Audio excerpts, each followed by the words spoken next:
I had the chair of the Referendum Council throw the microphone across the table at me at the Melbourne dialogue. Let's talk about that. 100 people in the room, they all witnessed it. You remember that? That's the bullying and intimidation and threats that have gone on for 6 years. 6 years they've denied the black sovereign movement. Megan Davis said it already in her speech. We excluded black leaders because they were cynical. So they even admitted to not having real black grassroots leaders at the table. They had the numbers sewn up in those dialogues. They had it sewn up. They had all the land councils and the organisations. They did the numbers. They said, right, no, we got it. It's going to happen. And what do you know? Here we are today. And yeah, I wore my gammon T-shirt. Senator Thorpe, please resume your seat. I asked you respectfully, in fact, I ordered you to cover your shirt because any slogans that can be read by me are inappropriate. So please don't also then refer to it. Please continue. Thank you, President.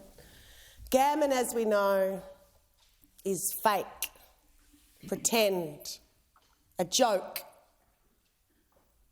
And that's what I think a powerless voice is to this place. We have fought over 200 years against colonisation. The Constitution is an illegal document. It's illegal. The occupation in this country is illegal. You're following the king. The king. We're all bound by the king. And now the poor little blackfellas are begging for a seat at the table and all we get is to become advisors with no power. Well, I'm ashamed. I'm ashamed that we're not standing here for a treaty or for some truth to happen in this country and that we've followed a Conservative regime, John Howard's regime, Labor.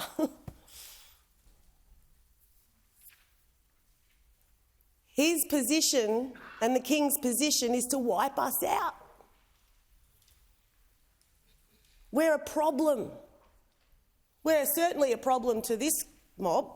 We're just a problem that needs to be fixed all the time. And you're just tinkering around the edges. You won't implement the Royal Commission into Aboriginal deaths in custody. You've had ample time to do that in the last 32 years. You've had ample time to implement the recommendations to the stolen generations. Like, you are completely gammon, fake. You're not genuine. You wave your flag and wear your deadly black earrings and feel real good about it, and we're hearing all these beautiful, heartfelt stories about how this is going to fix our lives. It's going to solve everything. We can't even do anything until after this referendum. Everything is in estimates. Oh, wait till the referendum, wait till the referendum. Meanwhile, our children are being tortured in prisons. Our babies are being stolen from their mothers' arms. Our people are taking their lives. Young men are telling me about the hanging points in their cells. They're passing the word around because they've had enough. And what does the Labor government do about that? Oh, it's state and territory responsibility. We're washing our hands from this. But there are federal responsibilities that you also ignore. The Black Sovereign Movement is a voice that you never allowed at the table. If that is anything to go by, then your tokenistic voice, what hope has that got? Who's going to listen to a token voice? You, just you. Do you want the voice to tell you that you need to stop killing our people? Do you want the voice? I hope the voice is going to tell this parliament that they've got to stop killing our people. They've got to stop the suicides. They've got to stop assimilating us into their system. We have the oldest constitution on the planet. First peoples in this country. Why are we begging like paupers again to go in to a white, racist, colonial constitution that was set up to deny everything that we are, to destroy our lands and our waters, to destroy everything as quickly as they could, to extract as much resource from stolen land, to dispossess us and make a nice life for yourselves. There is not one law in this country that has ever been good for us. Not one. And now we're meant to accept a powerless voice. It is truly assimilating our people so we fit nicely as your little Indigenous Australians. It's what you want us to be, right? You don't want us to speak our language. You don't want us to practice our culture. Only when you go to some festival and feel good about it. It's the only time you want to look at our culture, when it suits you, when you want to hang a painting in your Senate office. Doesn't back up what you're actually doing. You are crucifying us again, giving us no power. If you were genuine, give us Senate seats in here, like they do in New Zealand. Have a treaty, like they do. Why can't we do that? What are you scared of, Labor? Hawke got sidelined by his Conservatives at the time and told not to pursue treaty. You know that. Keating tried. He got shut down.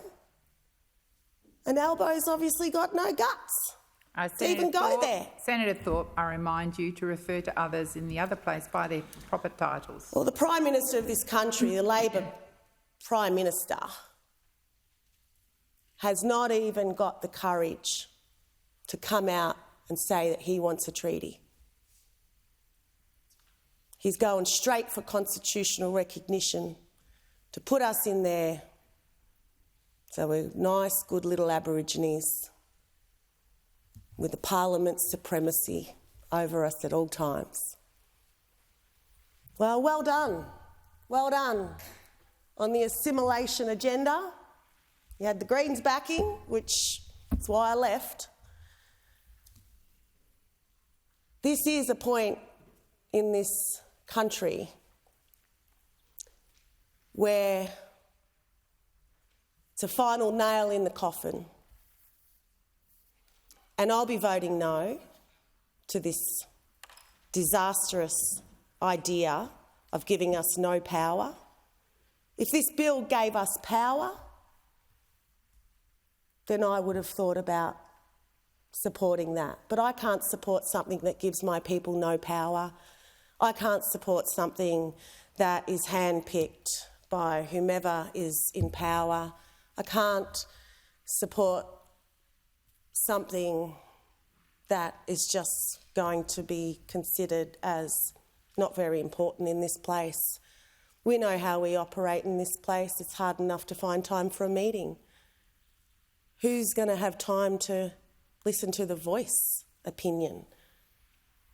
You don't have to turn up to get the advice. It's just advice. And as a previous advisor to ministerial groups and women's ministerial advisory bodies, I've done all of that. You're just a token advisor. So happy Assimilation Day, everybody. Many clans and nations around this country do not support assimilating into such a racist colonial regime, and will continue to push for our sovereignty to be acknowledged. We'll continue to push for a treaty, and we'll continue to push for peace, real peace in this country. Not the peace that you've seen over the last 6 years of this campaign and bullying, which has really divided so many families and communities. We're not going away. We have survived.